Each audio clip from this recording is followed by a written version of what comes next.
నమస్తే, welcome to టీవీ49 news. Alluri Sitaramaraju జిల్లా జీకే వీధి మండలం పూజారి పాకల గ్రామంనకు చెందిన కిమ్ముడు రాముకి 8 సంవత్సరం క్రితం రోడ్డు ప్రమాదం జరిగింది. నడవలేని స్థితిలో ఉన్న కిమ్ముడు రాము పరిస్థితికి స్పందించి జీకే వీధి సిఆర్పీఎఫ్ పోలీస్ శాఖ వారు 3 చక్రాల సైకిల్ వితరణ చేశారు.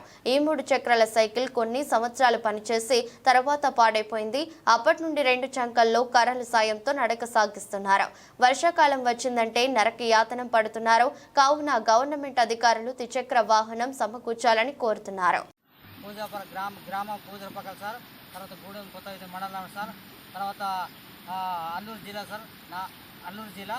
అయ్యా, ఈ యాక్సిడెంట్ అయిపోయి 8 సంవత్సరాలు అవుతుంది. ఒకప్పుడు సిఆర్పి పోలీసు అధికారులు 3 చక్రాల సైకిల్ ఇచ్చారు. ఆ సైకిల్తోనే 2 సంవత్సరాల దాకా బయట పాస్ కానీ బయట కానీ అనేది జరుగుతుంది. ఆ సైకిల్ పాడైపోయింది. సైకిల్ పాడై నుండి ఇదోసారి చూడండి సార్, ఇంత బురదలో నేను ప్రయాణించే చెక్కల సహాయంతోనే నేను బయటకు వెళ్ళడం జరుగుతుంది. పాస్ కానీ దొడ్డి కానీ వెళ్ళడం జరుగుతుంది. కానీ ఎమ్మెల్యే గారు కలిసాను, ఎంఆర్ఓ గారు కలిసాను, సర్పంచ్ కలిసాను, అందరికి కలిసాను, కానీ పిఓ కలిసాను. ఎవ్వరు కూడా ఈ విషయం మీద స్పందించట్లేదు. దయచేసి నా గురించి ఈ ఒక 3 చక్రాల సైకిల్ సహాయం చేయాలి. నాతోటి 11 మండలంలో ఉన్న ఎంతోమంది వికలాంగులు ఉన్నారు సార్. ఈ వికలాంగులు కూడా మా సమస్య ముందుకు తీసుకురావడానికి మీరు ఆలోచించాలా. మంత్రి గారు కావచ్చు, ఎమ్మెల్యే కావచ్చు, ఎంపీ కావచ్చు, తర్వాత సర్పంచ్ కావచ్చు, ఈఆర్ఓ కావచ్చు, ఎంఆర్ఓ కావచ్చు, అందరూ కూడా ఈ వీడియో చూసి సహకరించాలని నేను కోరుతున్నాను సార్. నాకు చూడండి సార్, ఈ వర్షాకాలంలో ఇంత ఈ బురద ప్లేస్లో ఎలాగెళ్తున్నాను, ఈ 2 చక్ర పీటతో సహాయంతో బయటకు వెళ్తున్నాను. కానీ వెళ్ళేటప్పుడు ఏమవుతుంది, వర్షం తడిసి వెళ్తున్నాను. కనుక దయచేసి నా మీద దయ ఉంచి ఈ 3 చక్ర సైకిళ్ళు ఇప్పించగలరు మరి కోరుతున్నారు సార్. ఎందుకంటే ఈ వర్షాకాలంలో ఇవ్వండి సార్. ఎండాకాలం కొంచెం పర్వాలేదు. ఎండాకాలం అయితే సైకిల్ పాడైపోయి ఒక 2 సంవత్సరాలు అవుతుంది. అది కూడా సిఆర్పి పోలీస్ శాఖ వాళ్ళు ఇచ్చారు. ఆ సైకిల్తోనే బయట కానీ పాస్ కానీ వెళ్ళడం జరుగుతుంది. ఆ సైకిల్ పాడేవి 2 సంవత్సరాలు అవుతున్నాయి. అట్లా పాడే నుండి చూడండి సార్, ఇంత బురదలో ఈ చెక్కల సహాయంతోనే బయటకు వెళ్తున్నాను. చూస్తున్నాను సార్, ఇంత మీ కళ్ళు కనిపిస్తున్నాయి చూడండి, ఎంత బురద ఉంది. దీని మీదనే బయటికి ఇవ్వడం జరుగుతుంది. కనుక ఎలాగైనా సరే మరి స్పందించాల ప్రభుత్వ అధికారులు.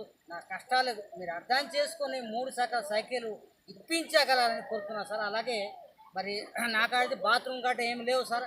నేను ఒక కూలి అనాది మనిషి. ఈరోజు మాకు కొడుకు కోడలు ఉన్నారు. వాళ్ళు పని చేస్తేనే కానీ జీవన ఆధారం, లేకపోతే ఏమి లేవు. మనకు సైకిల్ కొనుక్కుందామంటే మాకు శక్తి లేవు సార్. ఎందుకంటే మా డబ్బు లేవు.